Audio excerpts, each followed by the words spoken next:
Hi, this is Michael King. Welcome back. We're talking about bond valuation and price. This is our second video. We're going to look at what is a bond. Within Booth, Cleary, and Rikita, this is sections 6.1. So many people are familiar with the stock market because it's in the newspapers every day. We're always talking about the market, such as the Dow, the S&P 500, the TSX.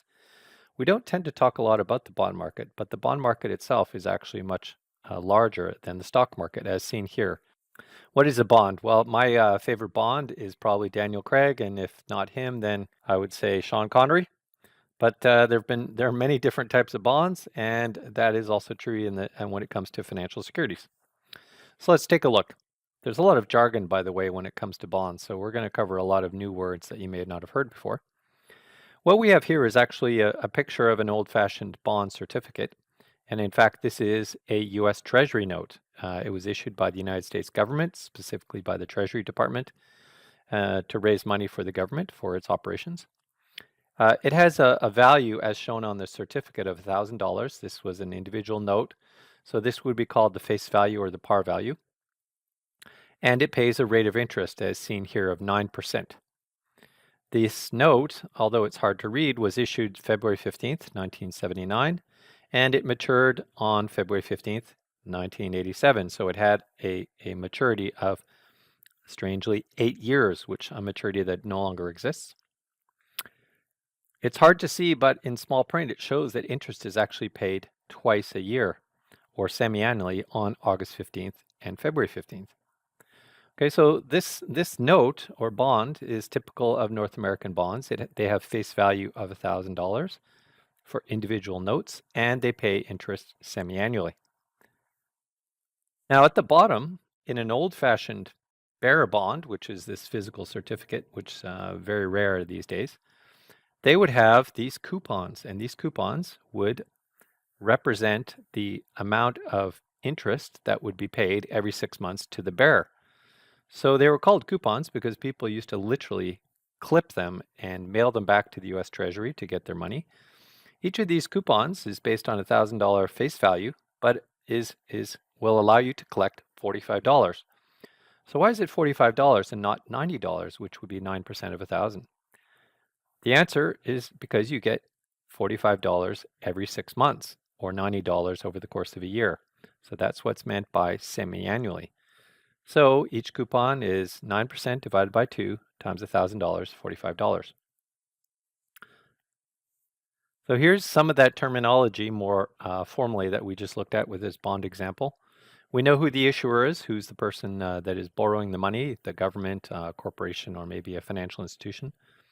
We talk about the coupon, and the coupon is usually referenced to some interest rate on the bond. Now, you can have coupons that are fixed or floating or variable. We're going to mostly focus on fixed rate coupons, and you would say that this bond, for example, has a coupon of 5.3%.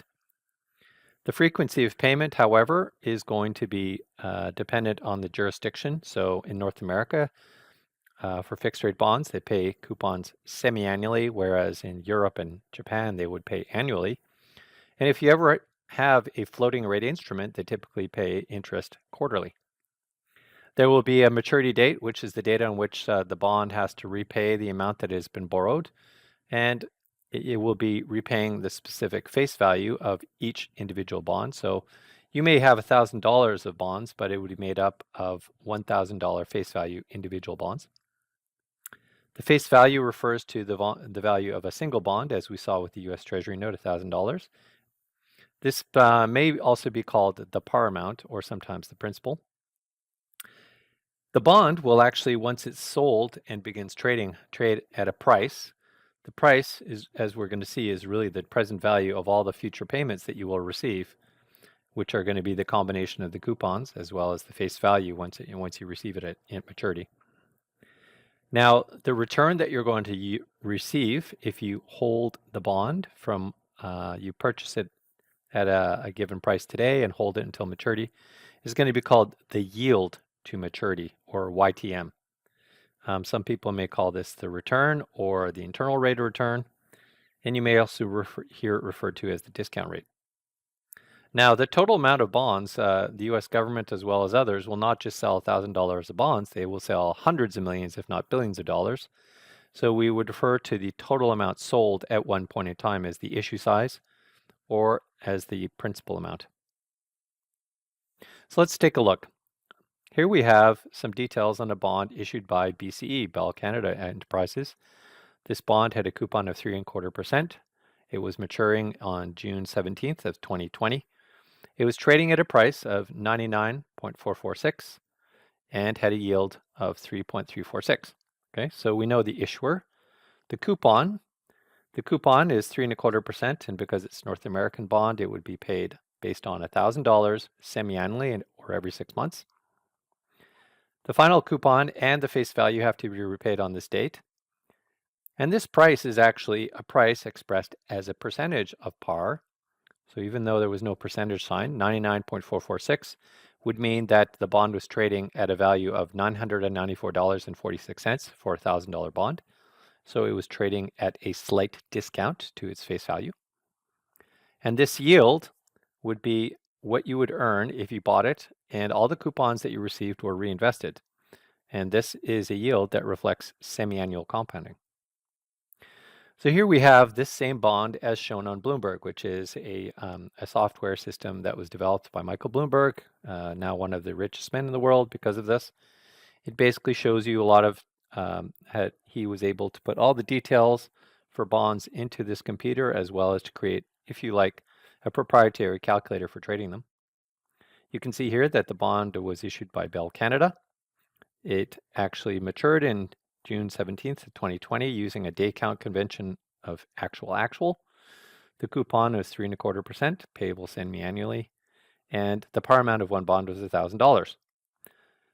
The bond had ratings of Baa1, BBB+ from Moody's and S&P. We'll come back to what that means later.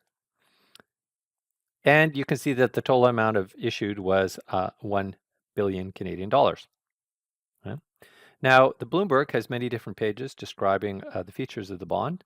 Here we can see the cash flows that are generated by this bond. Notice that we see the semi-annual interest payments based on the 3.25% interest rate divided by 2 multiplied by $1,000. So each coupon is $16.25, and you receive one every 6 months. You don't receive principal back until the final date, which is June 17th of 2020, at which point you receive the face value back. And so the sum of the two cash flows is interest plus principal in the far right column. So this is a typical type of bond, which is called a bullet bond because it repays the full amount at maturity. It's sometimes called a plain vanilla bond. The name bullet means that the company effectively is faced with one large payment, which if they're not able to make it at maturity, it can kill the company, thus the name bullet bond. A different type of bond would repay some of the principal every 6 months. It would be called a sinking fund bond, and this is known as amortization. And then you have 3 different types of bonds that have special features or options embedded in them. And it depends on whether the option belongs to the issuer or the option belongs to the investor. So a callable bond is a bond where the issuer has the ability to repay the bond at any time, but there is a specific predetermined set of prices at which they have to pay. A puttable bond is a bond where the investor has the ability to sell it back at any point in time at predetermined prices. And a convertible bond is one where the holder or the investor has the right to, instead of receiving interest and principal payments, convert it into the common stock of the company at a certain ratio.